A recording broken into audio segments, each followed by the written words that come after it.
समुद्र के अंदर बहुत सारे रत्न होते हैं, माणिक होते हैं, मोती होते हैं, आभूषण होते हैं। बस उस आभूषण को, उस मोती को, उस माणिक को निकालने वाला कोई चाहिए।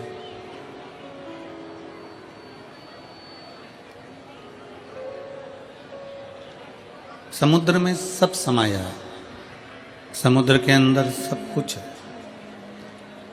मोती भी भरे हुए हैं, रत्न भी भरे हुए हैं, माणिक भी भरे हुए हैं और बहुत सारा खजाना समुद्र के अंदर है। समुद्र को देखने से वो खजाना नहीं मिल सकता।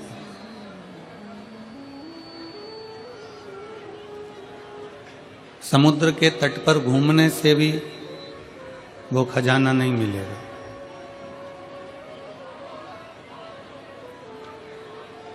न समुद्र को देखने से समुद्र में छुपा खजाना मिलेगा, न समुद्र के तट पर घूमने से समुद्र का खजाना मिलेगा, न समुद्र के जल में नहाने से भी वो खजाना प्राप्त नहीं होगा।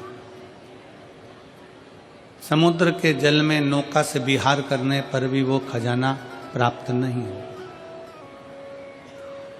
पर शिव महापुराण की कथा कहती है, भगवान शंकर का चरित्र कहता है, शिव तत्व कहता है, शंकर भगवान की पवित्र कथा कहती है कि वो खजाना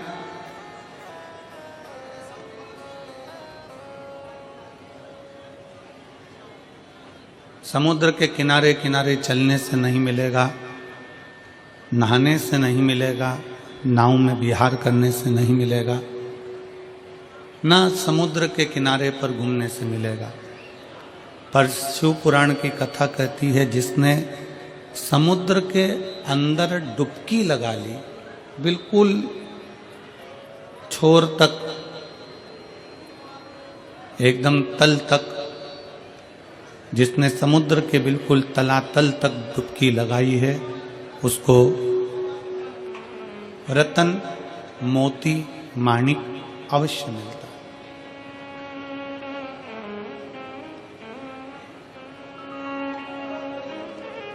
उसको मोती जरूर मिलेगा, रतन जरूर मिलेगा, माणिक जरूर मिलेगा। जो नीचे गया है,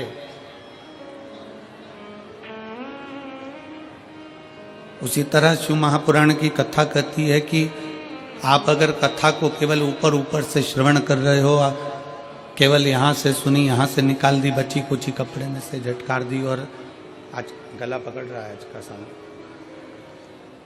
आप केवल भ्रमण कर रहे हो, घूम रहे हो, कथा को केवल ऊपर ऊपर से आपने ग्रहण कर लिया, ले लिया, उससे शंकर नहीं मिल सकता, उससे शिव नहीं मिल सकता।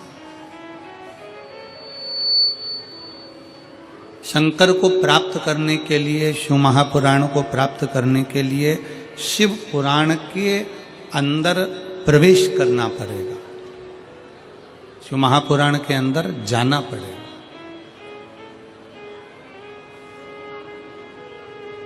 थोड़ा बैठकर उसको समझना पड़ेगा।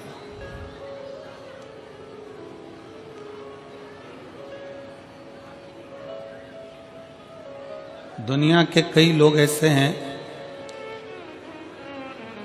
जिनको आज भी समझ में नहीं आता कि आखिर ये शिव महापुराण में शंकर के शिवलिंग में ऐसा क्या है कि शिवलिंग पर एक लोटा जल चढ़ाया जाए, बेलपत्र चढ़ाई जाए और वो औषधि का काम कर देती है।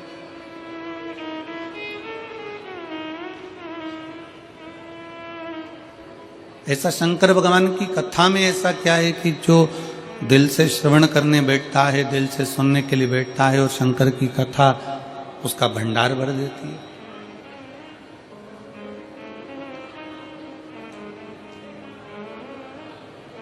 कई लोग इस पे विचार करने में लगे रहते हैं कि ऐसा शिव महापुराण में आखिर है क्या, शंकर भगवान की कथा में आखिर ऐसा है क्या?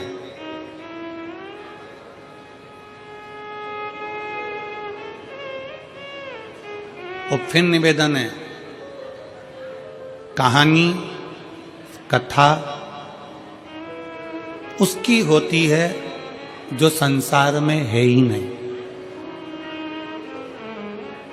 शिव महापुराण की कथा कहती है कि शंकर भगवान की ये शिव पुराण, ये कथा नहीं, ये कहानी नहीं, शिव महापुराण तो स्वयं शंकर का एक स्वरूप है। जब हम सुनते हैं तो शंकर को अपने करीब में बुला लेते हैं और अपने पास बिठा लेते हैं। ये शिव का एक स्वरूप है, ये शंकर भगवान का एक प्रतिबिंब है।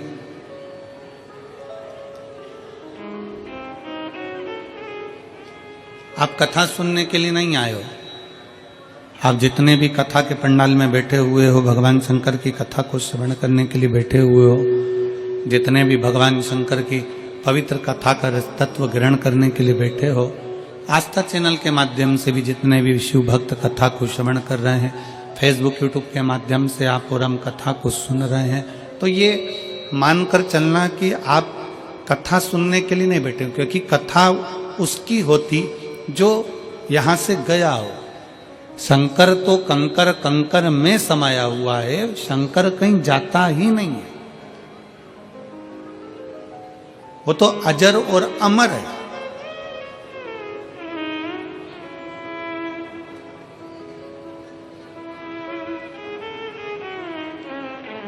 बस उसको पुकारना आना चाहिए, उसको बुलाना आना चाहिए। आप जितने दिल से, जितने हृदय से, जितने भाव से शंकर भगवान को पुकारोगे, जितने दिल से आप शंकर को आमंत्रित करोगे, उतने दिल से शिव आपके करीब